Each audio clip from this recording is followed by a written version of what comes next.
저는 3년 동안 코로나를 요리조리 피해 다녔는데 지난 주에 코로나에 걸려서 올 한 해를 코로나와 함께 시작을 했는데요. 여러분 기도해 주셔서 잘 회복하고 있습니다. 성공하는 사람들의 7가지 습관이라는 유명한 책이 있습니다. 이 책의 저자인 스티브 코비는 성공의 비결로 시간을 잘 선용하는 것에 대해서 우리에게 이야기를 합니다. 예를 들면 이런 것입니다. 성공을 원한다면 절대로 혼자서 밥을 먹지 말고 성공하는 사람과 함께 먹으면서 그 노하우를 배워라. 이렇게 시간을 아끼고 선용을 하라는 것입니다. 근데 어느 날 이렇게 성공한 사람 중에 하나가 스티븐 코비를 찾아와서 자신의 고민을 털어놓았습니다. 지난 20년 동안 이 사람의 책을 보면서 시간을 선용하며 큰 성공을 거두었는데요. 그의 인생이 문제는 행복하지를 않다는 것입니다. 자신이 열심히 일을 했던 목적은 가족과 행복하기 위해서였는데 아내는 지금 이혼을 하자고 하고 자녀들은 도박에 빠지고 그리고 큰 마약에 빠졌다는 것입니다. 스티브 코비는 이 이야기를 듣고 큰 충격을 받았습니다. 그리고 자신의 과오를 인정하면서 소중한 것을 먼저 하라라는 책을 썼는데요. 그 책의 서문에서 이렇게 이야기를 합니다. 위만 바라보고 있는 힘을 다해 사다리를 올라갔는데 막상 다 올라가 보니 애초 올라가려던 지붕이 아니었다. 이런 이야기를 합니다. 이 사다리가 엉뚱한 벽에 놓여 있었다는 것입니다.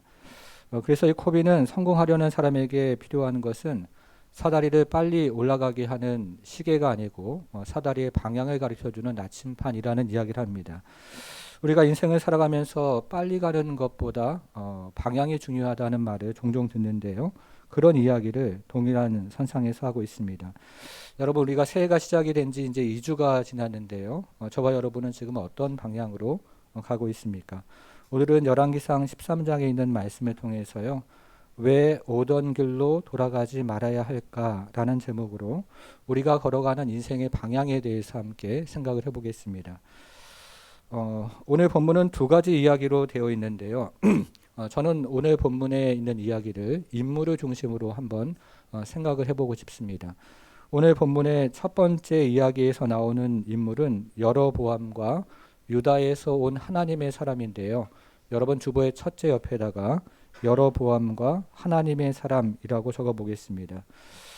우리가 지금 열왕기로 돌아온 지가 한 달 정도가 되는데요. 우리는 지난 시간에 여로보암이 북이스라엘의 베델과 단에 새로운 제단을 세우고 금송아지 우상을 섬기는 이야기를 함께 살펴보았습니다. 그런데 여로보암이 베델의 제단에서 예배를 드릴 때 남쪽 유다에서 온 한 사람이 이 베델의 예배에 참석을 하게 됩니다. 오늘 본문을 시작하는 1절인데요. 1절을 같이 한번 읽어보겠습니다. 시작. 보라 그때에 하나님의 사람이 여호와의 말씀으로 말미암아 유다에서부터 베델에 이르니 마침 여로보암이 제단 곁에 서서 분향하는지라. 여기 유다에서 온 사람을 하나님의 사람이라고 이야기하는데 이 사람의 이름이 무엇이고 나이가 몇인지 그리고 출신이 어디이고 그리고 외모가 어떤지에 대한 언급은 전혀 없습니다. 그러나 오늘 본문은 유다에서 온 이 사람을 하나님의 사람이라고 15번이나 언급을 하고 있는 것을 보면 이 사람은 유다에서 베델로 보낸 하나님께서 보낸 하나님의 선지자임이 틀림이 없습니다. 그런데 유다에서 온 이 하나님의 사람이 베델의 예배당에 갑자기 나타나서 이 베델의 예배를 반대하는 연설을 하고 있습니다. 다윗의 집에서 태어날 요시아라 하는 왕이 여로보암이 만든 베델의 제단 위에 산당 제사장들을 불사르고 사람의 뼈를 불살라서 베델의 제단을 불경하게 만들 것이라는 저주의 메시지를 이 제단 위에서 올라와서 하고 있는 것입니다. 그리고 그 증거로 베델의 제단이 곧 갈라지고 그 제단 위에 재가 쏟아질 것이라는 말을 합니다. 그래서 베델의 예배가 갑작스럽게 중단이 되면서 예배 전체가 아수라장이 되는 그런 일이 벌어지고 있습니다. 여러분 당시 북이스라엘과 남유다의 상황을 생각해 보면요. 이 나라가 갈라졌는데 지역적인 감정이 보태져서 남유다와 북이스라엘로 나라가 분열이 되었습니다. 그래서 북이스라엘에 속한 베델 사람들은 남유다에서 온 이 하나님의 사람이 베델에서 드리는 예배에 대한 편견을 가지고 있다고 생각을 하고 있습니다. 특별히 여로보암은 북이스라엘을 통치하기 위해서 베델에서 새로운 예배를 지금 시작하고 있는 그 시점이기 때문에 이와 같은 저주의 메시지를 좋아할 리가 없습니다. 그래서 여로보암은 그 사람을 잡으라 이렇게 외치면서 손을 그 사람을 향해서 뻗었습니다. 그런데 매우 놀랍게도 그 뻗은 손이 마비가 되어서요 다시 돌아오지를 않는 것입니다. 그리고 갑자기 하나님의 사람의 말대로 제단이 갈라지고 그리고 그 위에 재가 쏟아지는 일이 발생을 했습니다. 자, 그 얘기가 4절과 5절인데요. 여러분 4절을 한번 보겠습니다.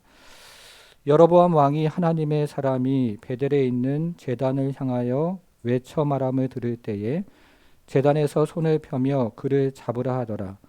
그를 향하여 편 손이 말라 다시 거두지 못하며 라고 되어 있는데요. 원문에서는 이 말이 다시 돌아오지 못하다 이런 말로 되어 있습니다. 여로보암의 손이 마비가 되어서 돌아오지 않았다라고 되어 있습니다. 자, 그런 다음에 5절에 보니까요. 하나님의 사람이 여호와의 말씀으로 보인 징조대로 제단이 갈라지며 재가 제단에서 쏟아진지라 이야기합니다. 자, 5절 보니까 제단이 갈라졌다 이렇게 이야기를 하는데요. 이 말은 이전에 나라가 갈라질 때 사용했던 말과 같은 말로 되어 있습니다. 이전에 아히야 선지자가 여로보암 앞에서 자신의 옷을 12조각으로 찢으면서 나라가 갈라지는 것에 대해서 이야기를 했는데 12조각으로 찢는다 하는 말과 여기에 나오는 갈라진다는 말이 원문에서는 같은 말로 되어 있습니다. 여러분, 그래서 제단이 갈라진다는 것은 하나님께서 베델의 제단을 심판하신다는 그런 뜻이 됩니다. 여로보암의 손이 돌아오지 않는 것은 이 하나님의 사람, 유다에서 온 사람이 하나님께서 보내신 종이라는 신호이고요. 그리고 베델의 제단이 갈라지는 것은 하나님께서 잘못된 예배를 심판하시겠다는 신호가 됩니다. 하나님께서 여로보암을 여전히 붙잡고 계셔서 그에게 긍휼을 베풀고 계신 것입니다. 그러자 여로보암은 이제 어쩔 수 없이 하나님의 사람에게 손을 돌아오게 해달라고 기도를 요청했고 하나님의 사람의 기도에 의해서 이 여로보암의 손이 다시 돌아오게 됩니다. 그리고 여로보암은 완전히 태도를 바꾸어서 하나님의 사람을 자신의 집으로 초대해서 잔치를 베풀고 예물을 주고자 했습니다. 그러나 하나님의 사람은 이 하나님의 말씀에 순종하기 위해서 이 여로보암의 환대를 매우 강하게 거절을 하고 있습니다. 8절부터 그 내용이 시작이 되는데요. 여러분 8절을 한번 보겠습니다. 하나님의 사람이 왕께 대답하되 왕께서 왕의 집 절반을 내게 준다 할지라도 나는 왕과 함께 들어가지도 아니하고 이곳에서는 떡도 먹지 아니하고 물도 마시지 아니하리니. 자, 9절에 보니까요. 이는 이렇게 시작을 하는데요. 그 이유에 대해서 지금 이야기를 하고 있습니다. 그 이유는 곧 여호와의 말씀이 내게 명령하여 이르기를 떡도 먹지 말며 물도 마시지 말고 왔던 길로 되돌아가지 말라 하셨음이니이다. 여러분 여기서요. 왔던 길로 되돌아가지 말라 표시를 한번 해보겠습니다. 오늘 본문의 제목을 저는 이렇게 정했는데요. 한번 표시를 한번 해보겠습니다. 자, 10절. 그래서 이 하나님의 사람은요. 다른 길로 가고 자기가 베델에 오던 길로 되돌아가지도 아니하니라. 여기도 표시를 한번 해보겠습니다. 오던 길로 되돌아가지도 아니하리라. 자, 유다에서 온 하나님의 사람은 베델에 오기 전에 하나님으로부터 세 가지 말씀을 받았습니다. 자, 첫째는요. 떡을 먹지 말아야 한다. 둘째는 물도 마시지 말아야 한다. 세 번째는 왔던 길로 되돌아가지 말아야 한다. 이 세 가지 말씀을 받았습니다. 자, 그러면 이것은 어떤 의미가 있습니까? 이스라엘 문화에서요. 식사를 같이 한다는 것은 단지 밥을 같이 먹는다 이런 의미가 아니고 친밀한 관계를 맺는다 이런 의미를 가지고 있기 때문에 하나님의 사람이 신앙이 변질된 베델 사람들과 어울려서 타락하지 않도록 하나님께서 말씀하신 것입니다. 그런데 여기에는 더 큰 의미가 있습니다. 먹지도 말고 마시지도 말고 오던 길로 돌아가지 말라 하는 말은 단호한 순종을 의미하고 있습니다. 여러분, 우리가 한번 생각해 보면요, 먹는 것, 마시는 것, 왔던 길로 돌아가는 것, 굉장히 사소한 일이고 그리고 굉장히 작은 일처럼 생각이 되는데요, 이처럼 사소하고 작은 일에도 단호하게 순종하라는 하나님의 말씀, 명령이 여기 안에 있는 것입니다. 여러분, 지금 북이스라엘의 상황은 어떻습니까? 지금 북이스라엘은 여로보암을 시작으로 해서 배교의 길로 들어가고 있습니다. 새로운 제단에서 새로운 예배를 드리고요, 그리고 절기를 바꾸고 일반 백성들을 제사장으로 삼아서 배교의 길로 들어가고 있습니다. 이것을 하나님께서 가만히 보고만 계실 리가 없습니다. 그래서 하나님은 유다로부터 하나님의 사람을 보내서 베델의 예배를 정지하고 계십니다. 그런데 여로보암이 그것을 듣지를 않습니다.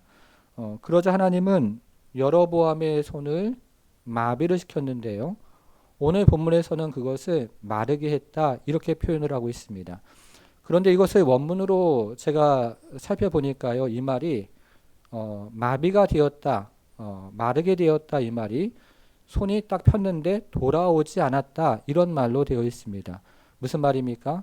여로보암이 하나님께로 돌아오지 않았다, 이런 상징적인 의미를 가지고 있는 것입니다. 불순종의 자리에 머물러 있다, 이런 의미를 가지고 있습니다. 그러나 하나님의 사람이 기도하자 여로보암의 손이 6절에서요 성하게 되었다, 우리말 성경은 그렇게 표현을 하고 있는데요, 이 말도 원문에서는 돌아왔다라는 말로 되어 있습니다.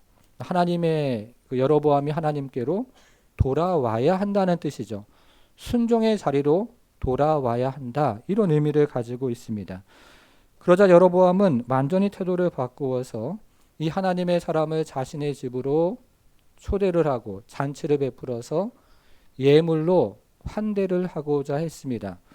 그러나 하나님의 사람은 하나님의 말씀대로 먹지도 않고 마시지도 않고 자신의 그 집으로, 그 원래 왔던 길로 되돌아가서는 안 된다라고 하면서 이 여로보암의 청을 거절을 하고 있습니다.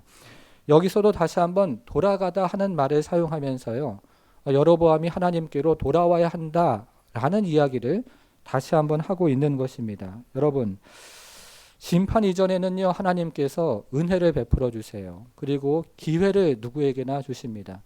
돌아와야 한다는 것이죠. 하나님의 자리로, 순종의 자리로, 말씀의 자리로, 기도의 자리로 돌아와야 한다는 것입니다. 여로보암에게도 동일한 하나님의 은혜가 있었습니다. 기회를 주시는 것이죠. 순종의 자리로 돌아오라고, 말씀의 자리로, 여호와께로 돌아오라고 하나님께서 그에게 계속해서 은혜를 베풀어 주시고 기회를 주시는 것입니다. 이것이 첫 번째 이야기입니다. 자, 두 번째 이야기를 살펴볼 텐데요, 이 두 번째 이야기에 나오는 인물은 베델의 늙은 선지자와 유다에서 온 하나님의 사람인데요, 주보의 둘째 옆에다가 베델의 선지자와 하나님의 사람이라고 적어보겠습니다.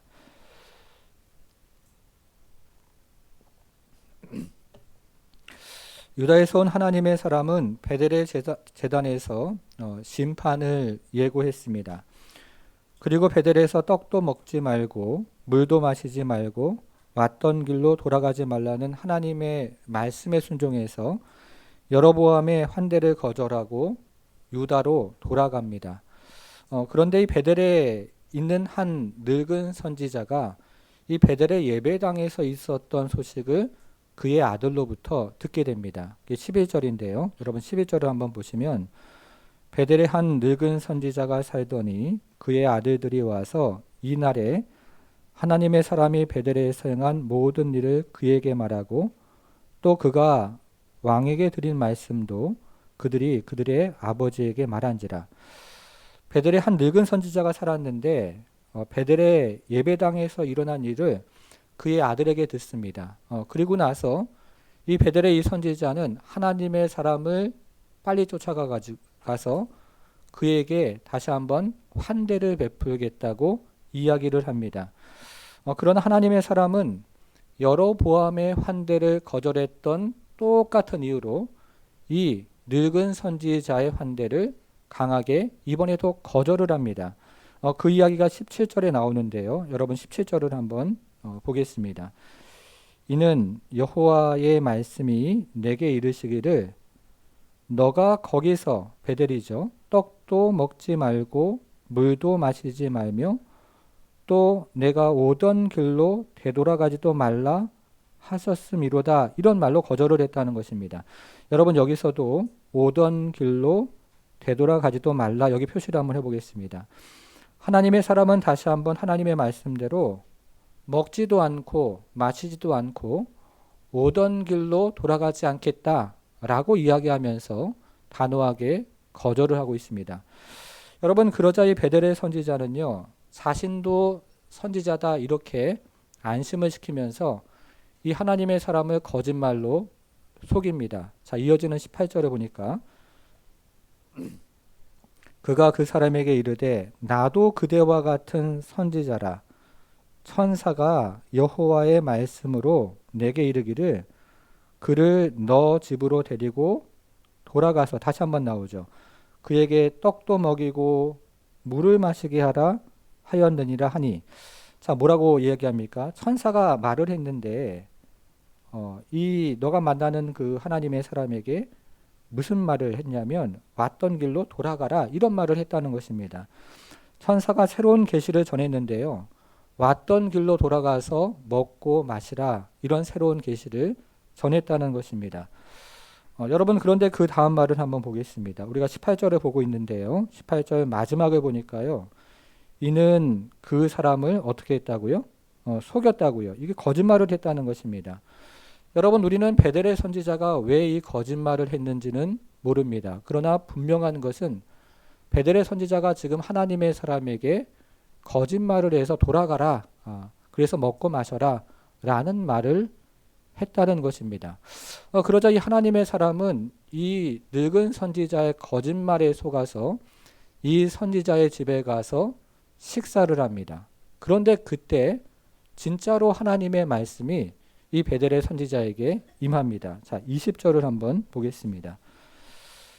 그들이 상 앞에 앉아 있을 때에 여호와의 말씀이 그 사람을 데려온 선지자에게 임하니. 자, 그 사람을 데려온 선지자가 누굽니까? 베델의 늙은 선지자죠. 그 선지자에게 하나님의 말씀이 진짜로 임했습니다. 자, 보겠습니다. 21절. 그가 유다에서부터 온 하나님의 사람을 향하여 외쳐 이르되 여호와의 말씀에 내가 하나님의 말씀을 어기며 내 하나님 여호와께서 내게 내리신 명령을 지키지 아니하고 돌아와서 여호와가 너더러 떡도 먹지 말고 물도 마시지 말라 하신 곳에서 떡을 먹고 물을 마셨으니 내 시체가 내 조상들의 묘실에 들어가지 못하리라 하셨느니라 하니라 이야기합니다.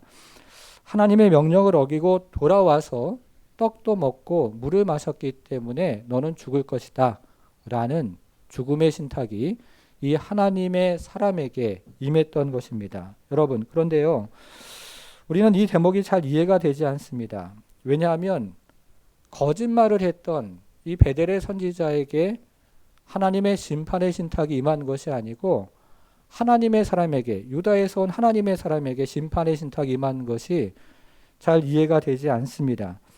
여러분 그러나 만일에 이렇게 한번 생각을 해보면 어떨까요? 만일에 여러분들이요 지금 오늘 본문에 나오는 그런 하나님의 사람이라면 자 그러면 어떻게 행동을 하시겠습니까?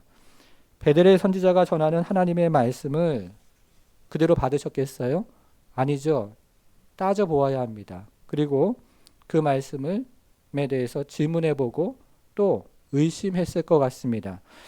왜냐하면 이 베델의 선지자는 당시 배교의 땅이었던 이스라엘에서 살고 있는 선지자이기 때문에 그렇습니다. 그리고 내가 먼저 받았던 그 하나님의 말씀과 반대되는 말씀을 지금 전하기 때문에 그런 것입니다. 여러분 한번 생각을 해보겠습니다. 지금 저희 교회 앞에 어떤 신천지가 와서요.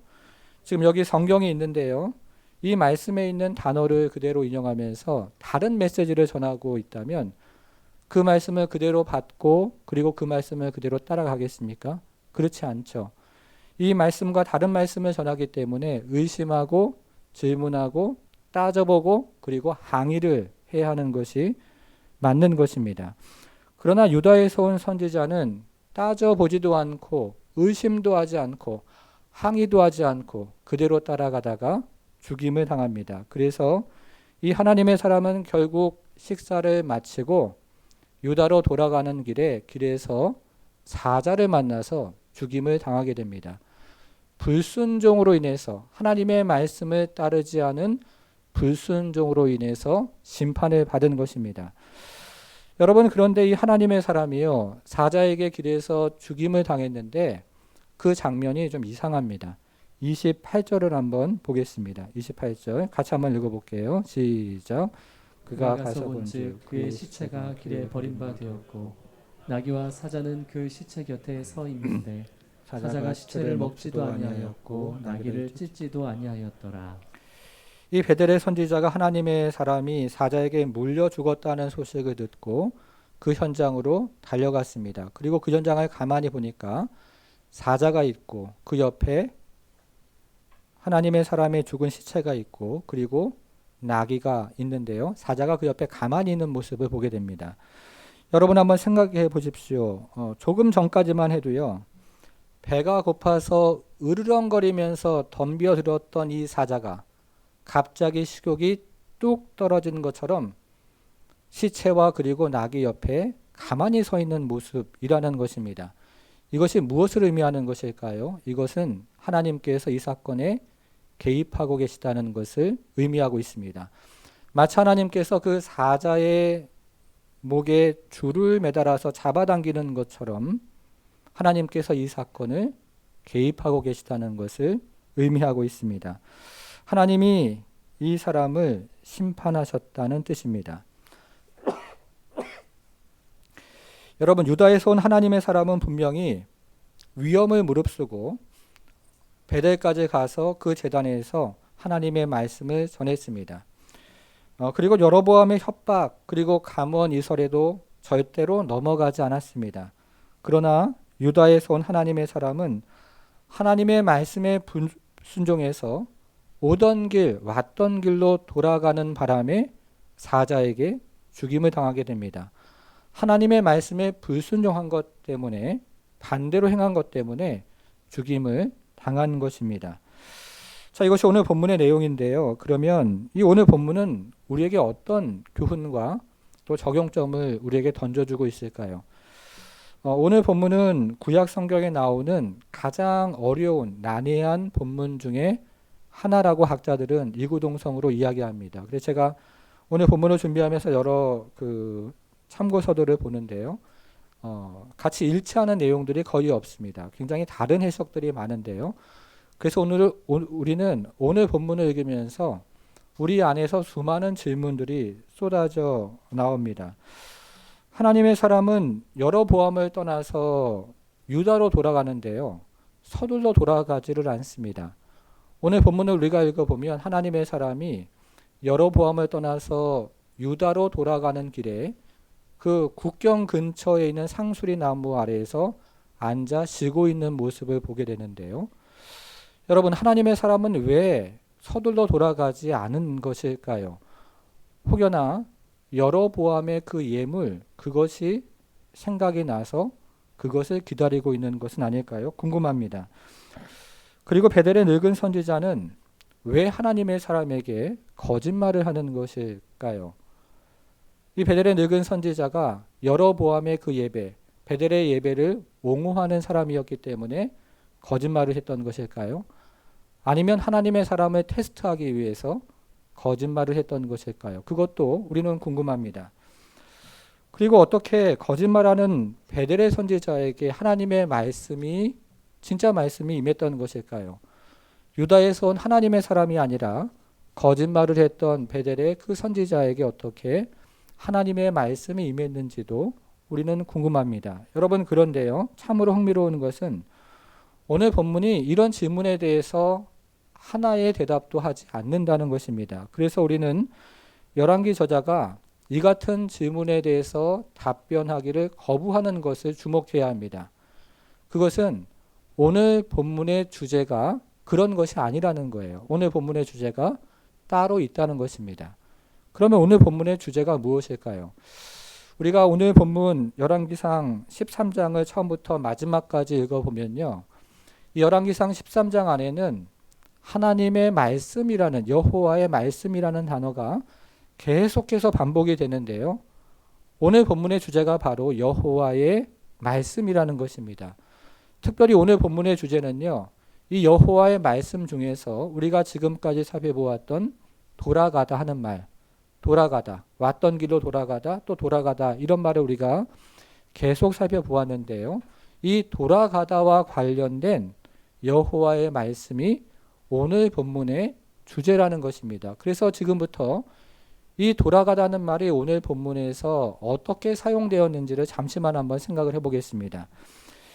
여러분, 먼저 이 돌아가다는 말이 하나님의 사람에게는 어떻게 사용이 되었을까요?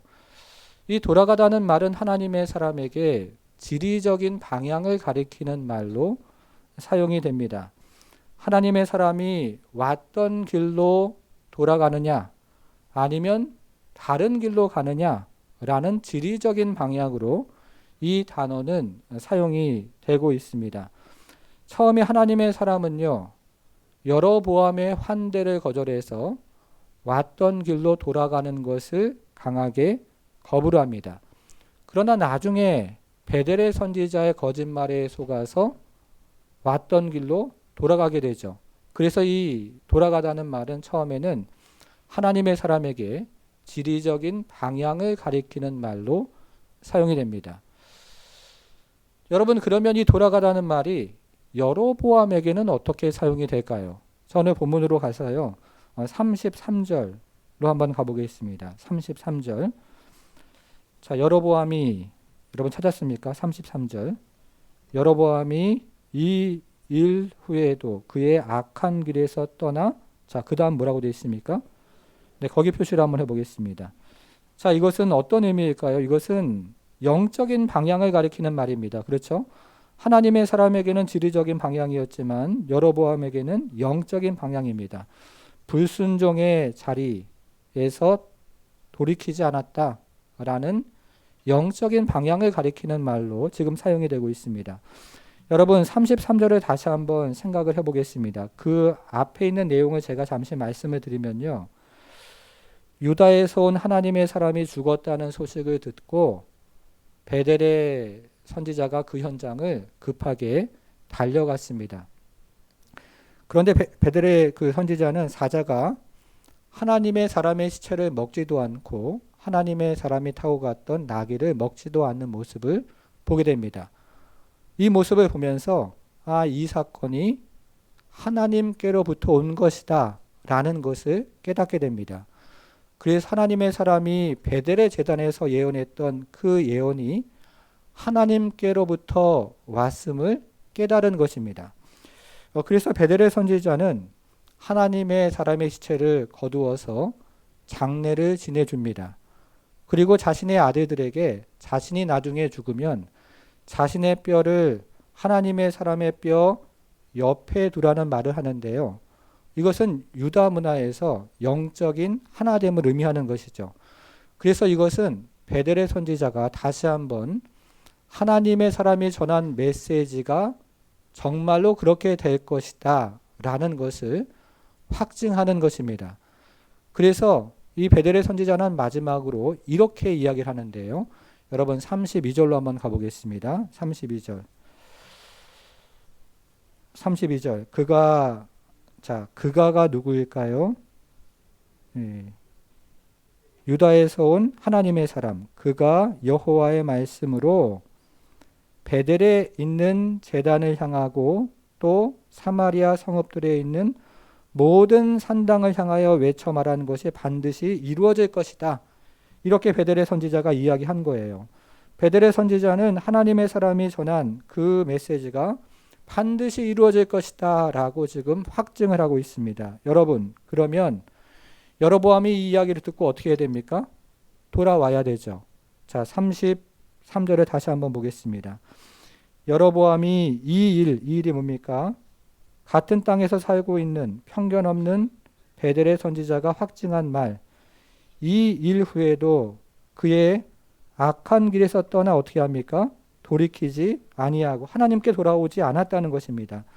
그러면서 다시 일반 백성을 산당의 제사장으로 삼고 누구든지 자원하면 그 사람을 산당의 제사장으로 삼았으므로 이 일이 여로보암 집의 죄가 되어 그 집이 땅에서 끊어져 멸망하게 되리라. 이렇게 오늘 본문은 마무리가 됩니다. 여로보암은 자신의 손이 돌아오지 않는 기적을 체험했는데 그런 신호를 받았는데요. 그럼에도 불구하고 하나님께로 돌아오지 않습니다. 그리고 하나님의 사람이 오던 길로 되돌아가서 죽었다는 그런 이야기, 그런 신호를 또 받았음에도 불구하고 그래도 하나님께로 돌아가지를 않습니다. 그리고 베델의 선지자가 하나님의 예언이 이루어질 것이라고 확증을 했음에도 불구하고 그럼에도 불구하고 여호와께로 돌아가지를 않습니다.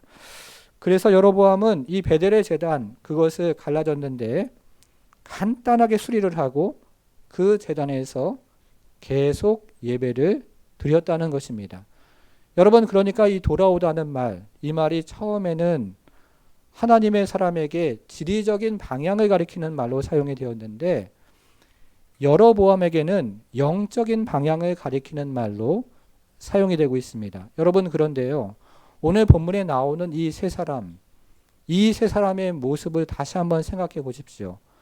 오늘 본문에 나오는 이 세 사람의 모습이 저와 그리고 여러분의 모습이 아닌가? 오늘 본문은 그것을 우리에게 질문하고 있는 것입니다. 왔던 길로 되돌아가는 하나님의 사람이 우리의 모습이 아닌가? 라고 질문하고 있습니다. 그리고 왔던 길로 되돌아가라고 부추겼던 그 베델의 선지자가 우리 안에 있는 옛사람의 모습이 아닌가? 라고 질문을 하고 있는 것입니다. 그리고 그것을 보면서도 전혀 요동치 않고 악한 길에서 떠나지 않는 여로보암의 그 겉모습이 또한 우리의 모습이 아닌가라고 묻고 있는 것입니다.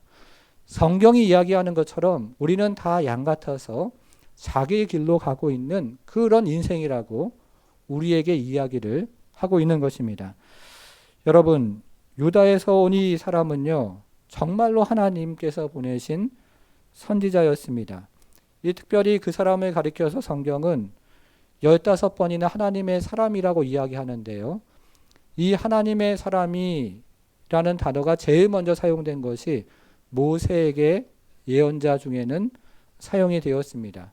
아니, 모세와 같은 위대한 사람을 이야기할 때 하나님의 사람이라는 단어가 사용이 되었는데 성경 어느 곳에서보다 열왕기상 13장에 하나님의 사람이라는 단어가 가장 많이 나오기 때문에 이 사람은 진실된 하나님의 사람, 여호와께서 보내신 사람이었습니다. 그런데 이 사람이 하나님의 말씀에 불순종을 하고 있습니다. 그래서 왔던 길로 되돌아가고 있습니다. 여러분, 이것이 저와 여러분의 모습이 아닙니까? 여러분, 한 해가 시작이 되면요, 우리가 하는 결심이 있는데요. 그 결심이 무엇이냐면 왔던 길로 되돌아가지 아니하리라, 이런 결심을 합니다. 올해가 시작이 된 지 벌써 2주가 지나가고 있는데요.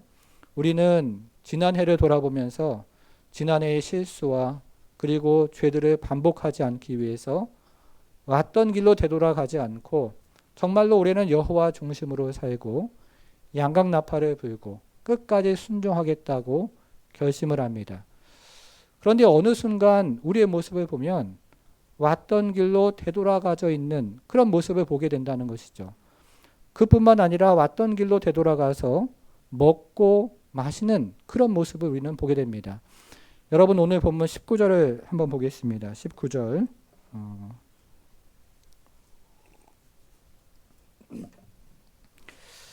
이에 그 사람이 하나님의 사람이죠. 그게 우리의 모습이라는 겁니다. 그 사람이 그와 함께 돌아가서 그의 집에서 떡을 먹으며 물을 마시니라. 이 모습이 우리의 모습이라는 것이죠. 여러분, 그러면 오늘 본문을 통해서 우리가 붙잡아야 되는 메시지는 무엇일까요?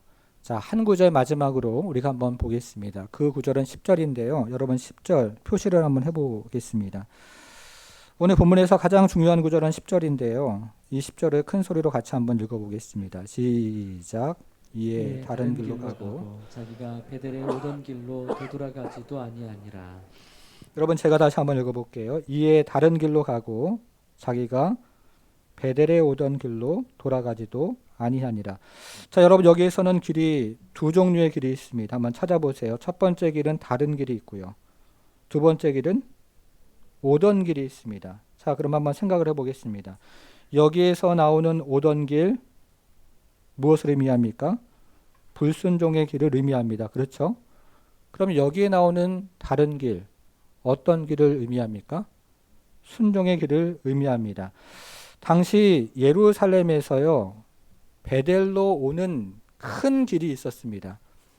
누구나 다 다니는 길, 크고 넓은 길, 많은 사람들이 그곳에 다니면서 여러 가지 상거래를 하기도 하고 또 사람을 방문하기도 하는 큰 길이 예루살렘에서 베델로 연결이 되고 있었습니다. 그런데 오늘 본문은 그렇게 큰 길, 그 길을 오늘 본문에서 그 길은 불순종의 길입니다.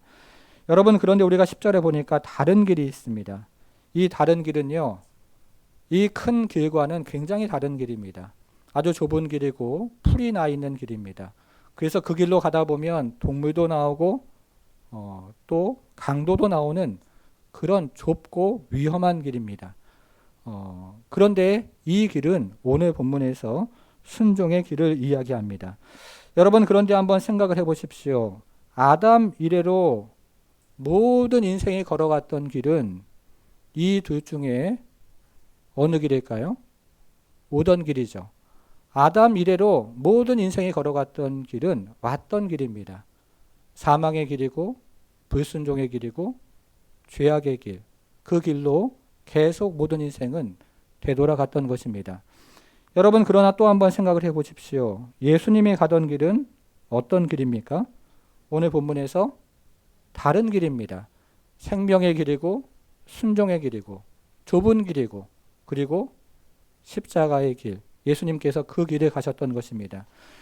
여러분, 예수님께서 그 길을 가신 이유가 무엇입니까? 예수님께서 그 길을 가신 이유는 불순종의 길, 사망의 길, 넓은 길, 왔던 길, 그 길로 가는 인생들을 구속하기 위해서 예수님은 다른 길, 생명의 길, 하나님께로 나아가는 길로 예수님은 가셨던 것입니다. 사랑하는 여러분, 그러므로 우리의 소망은 예수 그리스도입니다. 사랑하는 여러분, 우리가 인생을 살아가면서요, 우리 인생의 길은 우리 지혜의 길, 그리고 세상 사람들은 여기 지혜가 있고 여기 소망이 있다고 이야기하지만 인생을 한 해 한 해 살아가면서 우리가 정말로 경험하는 것은 이 땅에 소망이 없다는 것이죠. 예수 안에 소망이 있습니다. 사랑하는 여러분, 우리의 인생 안에는 참으로 우리가 인생길, 우리의 지혜의 길, 우리의 능력의 길은 불순종의 길이고 사망의 길이고 그리고 그 길은 맨 마지막이 낭떠러지 길 같은 큰 길이지만 그러나 예수 안에는 다른 길이 있고 소망의 길이 있고 생명의 길이 있고 능력의 길이 있고요. 하나님께로 나아가는 길이 있는 것입니다. 올 한 해 우리가 살아가면서 가야 될 길이 바로 다른 길, 예수 그리스도의 길인 줄 믿으시기를 바랍니다. 여러분, 그래서 올 한 해 우리가 살아갈 때요, 우리가 우리의 지혜로 살아가는 그 길을 가는 것이 아니라 올 한 해는 정말로 주님 의지하면서 다른 길, 예수의 길을 걸어가는 우리 모든 성도가 되기를 바랍니다. 그래서 올 한 해 예수님 의지하면서 우리가 다른 길 걸어갈 때 그 안에서 주님께서 주시는 하늘의 생명과 그리고 하나님께 나아가는 새로운 은혜와 그리고 하늘의 보화를 경험하면서 올 한 해가 주님께서 주시는 은혜의 한태로 풍성하게 넘쳐 흐르는 그런 주님의 자녀 모두가 되기를 우리 주님의 이름으로 축복합니다. 사랑하는 성도 여러분, 사람들은 여기 소망이 있다 이야기하고 저기 소망이 있다 이야기합니다. 그러나 이 세상에 소망은 없습니다. 우리 인생에도 소망은 없습니다. 하나님의 사람처럼 왔던 길을 돌아가는 것이 우리 인생이고요. 베레 늙은 선지자처럼 왔던 길을 돌아가라고 부추기는 것이 우리의 옛사람입니다. 그리고 여로보암처럼 하나님의 길을 가지 않는 것이 우리의 겉사람입니다. 우리 안에 소망이 없다는 뜻입니다. 여러분, 그러나 예수 안에 소망이 있습니다. 예수 안에 다른 길이 있습니다. 생명의 길이 있고 능력의 길이 있고 예수 안에 하나님께로 나아가는 길이 있습니다. 우리 힘으로 할 수 없지만 성령의 능력 안에서 우리는 예수의 길을 갈 수가 있습니다. 이 시간에 우리가 올 한 해를 위해서 함께 다시 기도하기를 원하는데요. 우리의 지혜와 우리의 능력, 그래서 우리의 길을 걸어가는 한 해 되지 말게 하시고 올 한 해 예수 안에 있는 길, 예수님 의지함으로 소망의 길, 생명의 길, 그리고 하나님께 나아가는 그 길 걸어가는 하루하루 한 해가 될 수 있도록 우리 하나님 함께 해달라고, 우리 자녀들과 함께 해주시고 우리 가정과 함께 해주시고 교회와 나라 민족 위에 함께 해달라고 함께 한 목소리로 기도하며 주 앞에 나아가길 원합니다. 기도하겠습니다.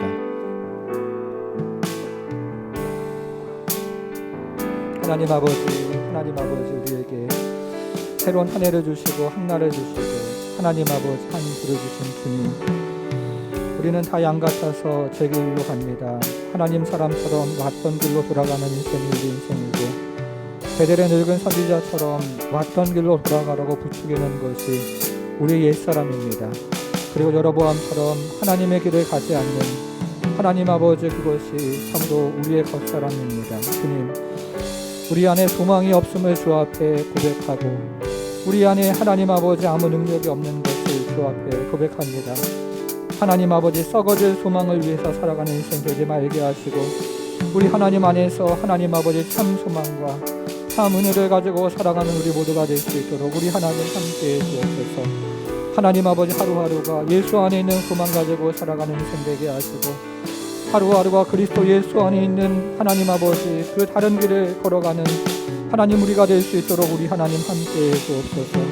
우리의 힘과 우리의 능력으로 하나님 아버지 할 수 없지만 예수 안에 하나님 아버지 성령의 능력 안에 하나님 아버지 그런 은혜와 그런 하나님 아버지 지혜가 있는 줄 믿사오니 하나님 아버지 우리에게 그런 지혜와 하나님 능력을 허락하셔서 우리가 다른 길 소망의 길을 걸어가며 주 앞에 나가는 모든 성도들 될 수 있도록 우리 하나님 함께해 주시기를 기도하오니 올 한 해 하나님 아버지 성령께서 주시는 하나님 아버지 그 은혜를 쫓아서 하나님 아버지 다른 길 걸어가며 예수 안에 있는 소망의 길을 걸어가는 우리 모두가 될 수 있도록 우리 하나님 함께해 주옵소서. 하나님, 그래서 우리가 참으로 주 안에서 하나님 승리하는 한 해가 되게 하시고 마지막까지 주 안에서 양강나팔을 불며 하나님 아버지 순종하며 나가는 한 해가 될 수 있도록 우리 하나님 함께해 주옵소서.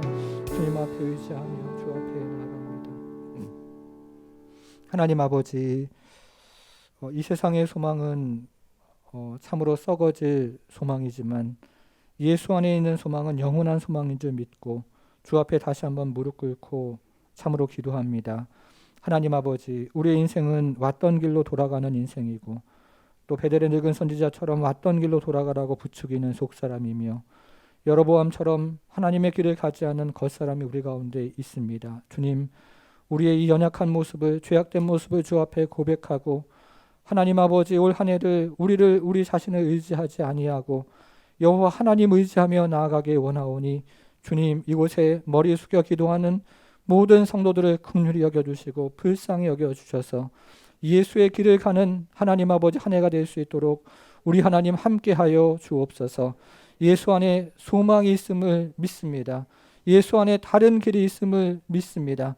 그 안에 생명의 길이 있고 능력의 길이 있고 하나님 아버지 그 안에 하나님께 나아가는 길이 있는 줄 믿사오니 우리 하나님 아버지, 참으로 우리가 올 한 해 다른 길 가지 아니하 하나님 돌아가는 그런 인생이 아니라 예수 안에서 다른 길을 가는 인생이 될 수 있도록 우리 하나님 함께하여 주옵소서.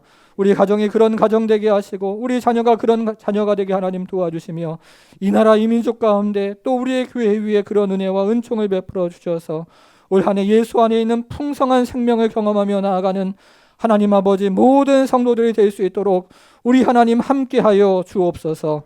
이제는 우리 주 예수 그리스도의 은혜와 하나님의 크신 사랑과 성령의 감화 감동 충만케 하심이 왔던 길로 돌아가지 않고 예수 안에서 다른 길, 소망의 길로 가길 결단하는 모든 성도들 머리 위에 이제부터 영원토록 함께 하실지어다.